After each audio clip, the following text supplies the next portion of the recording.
और इन $20 के 15 नोट्स के बदले उसे $37,000 मिले। ये सिर्फ कूपर की पॉपुलैरिटी का कमाल था। इसका केस दुनिया भर में इतना फेमस हो चुका था कि लोग इन नोटों को लेकर अपने पास रखने के लिए इतने ज्यादा पैसे देने को तैयार थे। कूपर की आइडेंटिटी के बारे में किसी के पास कोई इंफॉर्मेशन मौजूद नहीं थी, सिवाय एक स्केच के जो क्रू मेंबर्स और जहाज में मौजूद पैसेंजर्स की मदद से तैयार किया गया था। इन्वेस्टिगेटर्स का मानना है कि कूपर पैराट्रूपर भी हो सकता है।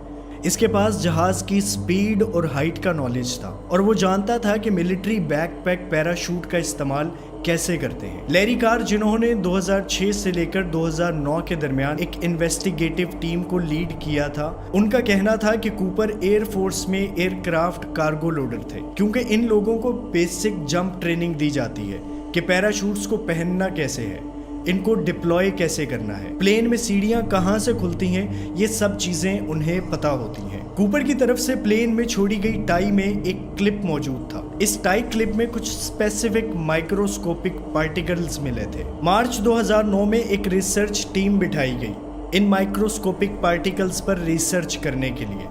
इस टीम में एक साइंटिफिक इलस्ट्रेटर, एक प्लेन्टोलॉजिस्ट और मेटलर्जिस्ट मौजूद थे।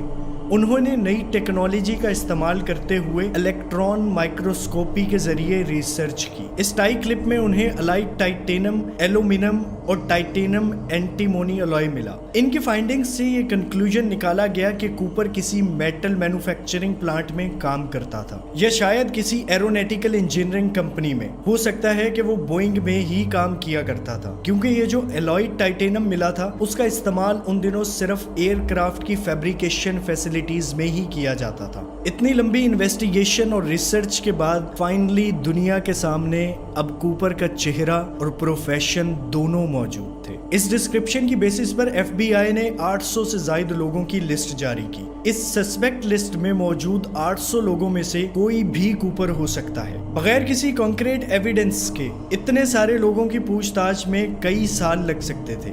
तो इन्वेस्टिगेटर्स इनमें से तकरीबन 20 लोगों को सीरियसली कंसीडर करते हैं, और इन 20 में से भी 2-3 ऐसे हैं जिनकी स्टोरीज बहुत ज्यादा इंटरेस्टिंग है। इनमें एक नाम आता है रिचर्ड मैकॉय का, जो वियतनाम वॉर के एक आर्मी वेटरन थे। कूपर के हाईजैक के बाद अप्रैल 1972 में उन्होंने प्लेन हाईजैक किया, बोइंग 727।